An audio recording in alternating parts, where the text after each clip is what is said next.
सगळ्यात शेवटी हॉल सोडून जाणारी व्यक्ती पण मुलीचे वडील असते. सगळी बिलं आणि दुःख. प्रश्न काय होता, मी त्याच्याशी माझा संबंध कसा आहे ते सांगतो. गाणं सुरू होण्याच्या आधी आमचं काम सुरू होतं. मग आणि त्यातल्या त्यात जर ते स्पर्धेतलं गाणं असेल सारेगमप सारखं तर टेन्शनच असतं. कारण सगळ्यात महत्वाची गोष्ट म्हणजे रिटेक नाही. आतापर्यंत तुम्ही जेवढं काही बघितलंय, सुरनवा ध्यासनवा असेल प्रसादचं किंवा आमचं सारेगम असेल, कुठेही रिटेक झालेलं नाही. कोणी गाणं विसरलं, शब्द विसरलं. सेटवरती एकदा अर्ध्या फ्लोअरवरचे शूटिंग फ्लोअरवरचे लाईट गेले होते, पण तरीही टेक चालू राहिला. फक्त लोकांसाठी टेलिकास्टसाठी म्हणून तो रिशूट केला गेला, पण मार्क पहिल्याच टेकवरनं दिले गेले. रिटेक नसल्यामुळे काय होतं आपल्याला की खूप प्रेशर राहतं.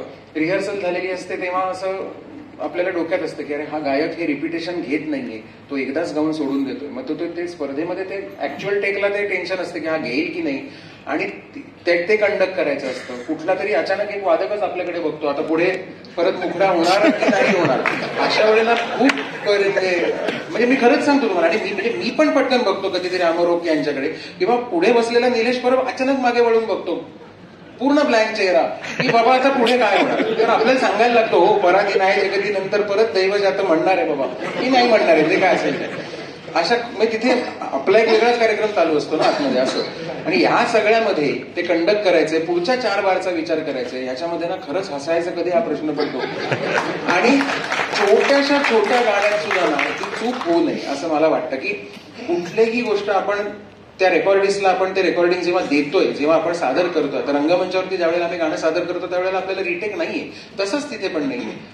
गिटार साधी गोष्ट सांगतो, आणि गाणं संपल्यानंतर लोकांच्या जनरली काय होतं, गायकाचं गाऊन संपलं की त्यांच्या लोकांच्या दृष्टीने पण गाणं संपलेलं, लोक टाळ्या वाजवून झालेले असतात लोकांचं, पण आमचं काम नसतं संपलेलं.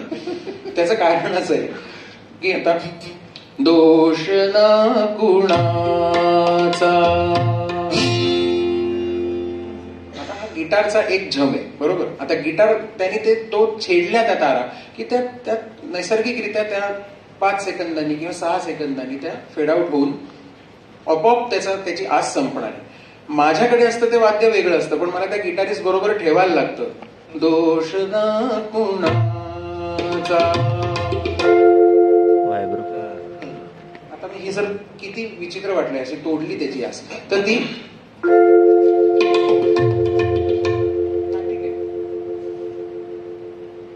हा जर मी फेड आउट नीट दिला ना साऊंड रेकॉर्डिस्टला, की गिटारिस्टचं आपोआप जे फेड आउट आहे त्याचबरोबर मी तो फेड आउट जर दिला, तर त्या साऊंड इंजिनियरला पुढे त्याचं काही जास्त त्याच्यावरती त्याला कसं करायची गरज नाही.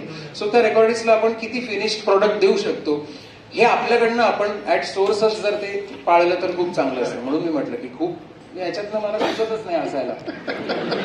आणि दुसरी मुळात गोष्ट सांगतो मी तुम्हाला, अतिशय प्रामाणिकपणे सांगतो, हे मुळात अकॉस्टिक इन्स्ट्रुमेंट नाहीये, हे इलेक्ट्रॉनिक इन्स्ट्रुमेंट आहे. एखादा बासरीवादक खूप छान मोगरा फुलेला स्वतः त्याच्यामध्ये एक्सप्रेशन ओतण्यासाठी ना त्याला खूप काही म्हणजे तरच त्याच्यातनं एक्सप्रेशन येणार आहे. मी इथून असं करून किती वाजवलं ना त्याच्यातनं एक्सप्रेशन येणार नाही. ते तुमच्या डोक्यात सितार चालू पाहिजे, तेव्हा ती त्याच्यातनं येईल. तोंड करून काही होणार नाही.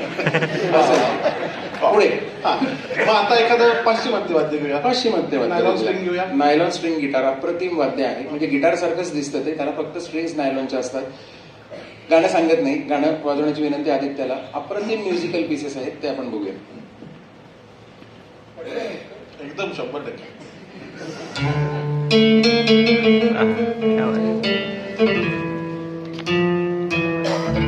क्या बात है.